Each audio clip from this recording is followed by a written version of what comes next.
Well, let me begin by referring to something that I've already discussed. That is, if it is correct, as I believe it is, that a fundamental element of human nature is the need for creative work, for creative inquiry,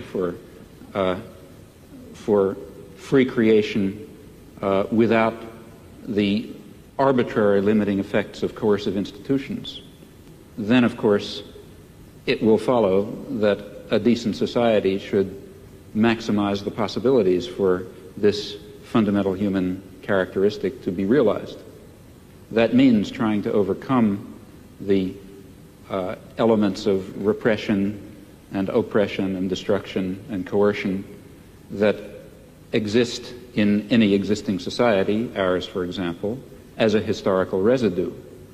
Now, a federated, decentralized system of free associations incorporating economic as well as social institutions would be what I refer to as anarcho-syndicalism, and it seems to me that it is the appropriate form of social organization for an advanced technological society in which human beings do not have to be forced into the position of tools, of cogs in a machine, in which the creative urge, that I think is intrinsic to human nature, will in fact be able to realize itself in whatever way it will. I don't know all the ways in which it will. Je suis dans ma démarche beaucoup moins avancé, je vais beaucoup moins loin que M. Chomsky, c'est-à-dire que j'avoue n'être pas capable de définir, il n'y a plus forte raison de proposer un modèle de fonctionnement social idéal pour notre société scientifique ou technologique.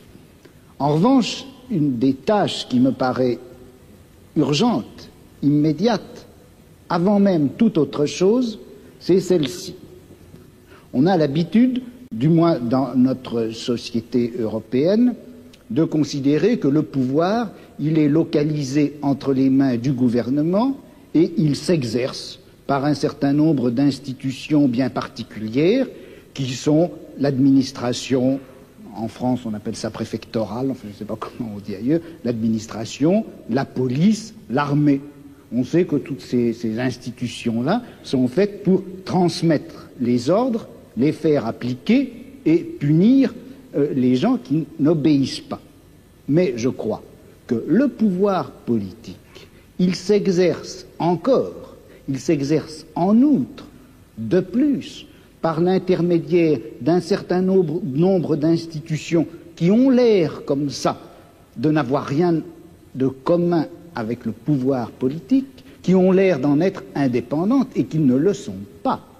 On sait bien que l'université, d'une façon générale, tout le système scolaire, qui en apparence est fait simplement pour distribuer le savoir, on sait que cet appareil scolaire est fait pour maintenir au pouvoir une certaine classe sociale et exclure des instruments du pouvoir toute une autre classe sociale.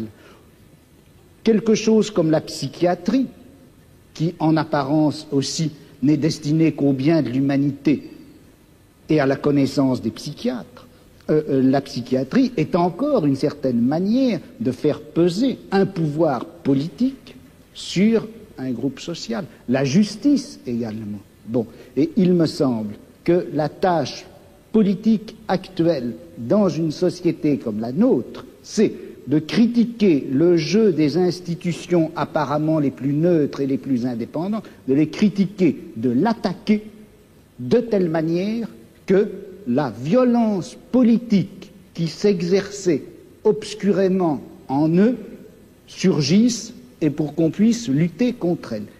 À vouloir tout de suite, enfin si on cherche tout de suite à donner le profil et la formule de la société future, sans avoir bien fait la critique de tous les rapports de violence politique qui s'exercent dans notre société, on risque de les laisser se reconstituer, même à travers des formes aussi nobles, apparemment aussi pures que celles du syndicalisme anarchiste.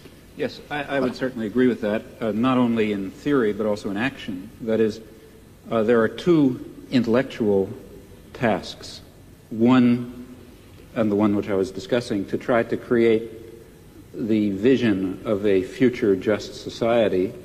Another task is to understand very clearly the nature of power and oppression and terror and destruction in our own society. And that certainly includes the institutions you mentioned, as well as the central institutions of any industrial society, namely the economic, commercial, and financial institutions, in particular, in the coming period, the great multinational corporations, which are not very far from us physically tonight.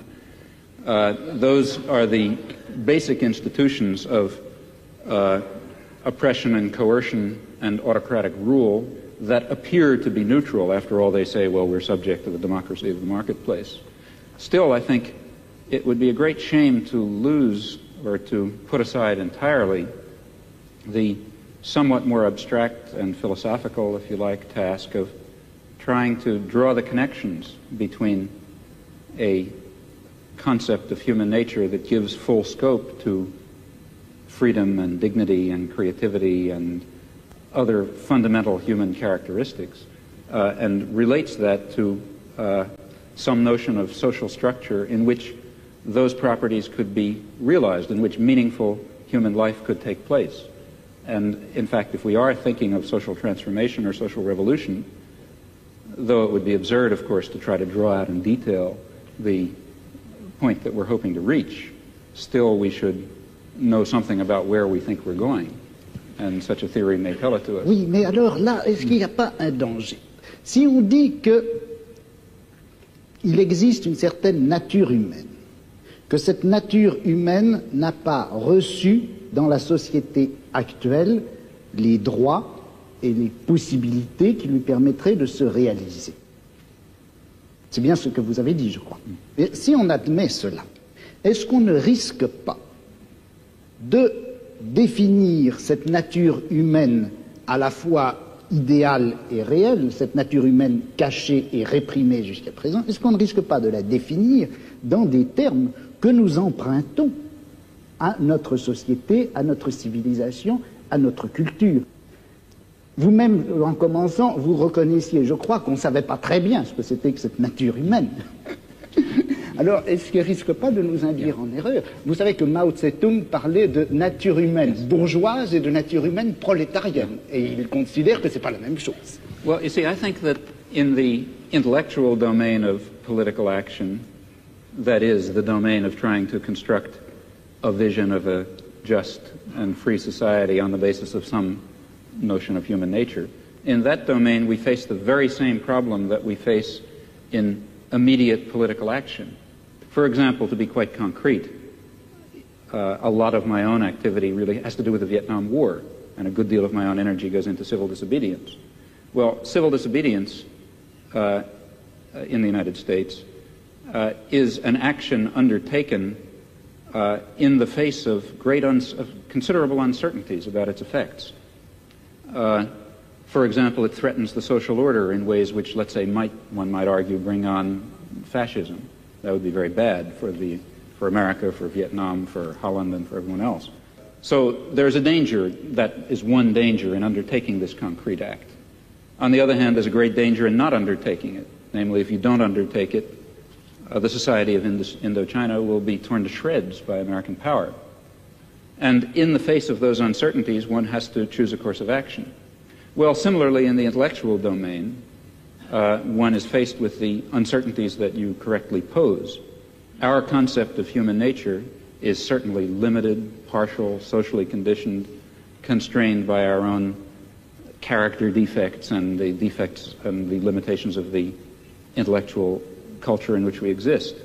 Yet at the same time, it's of critical importance that we have some direction, that we know what impossible goals we're trying to achieve if we hope to achieve some of the possible goals. And that means that we have to be bold enough to speculate and create social theories on the basis of partial knowledge while remaining very open to the strong possibility, in fact overwhelming probability, that at least in some respects we're very far off the mark. Il me semble que de toute façon, la notion même de justice fonctionne à l'intérieur de la société de classe comme revendication du côté de la classe opprimée et comme justification du côté de la classe opprimée. I don't agree with that. Et dans une société sans classe, je ne suis pas sûr qu'on ait encore à utiliser cette notion de justice. Yeah. Well, here I really disagree. I think that there is a sort of an absolute basis. If you press me too hard, I'll be in trouble because I can't sketch it out.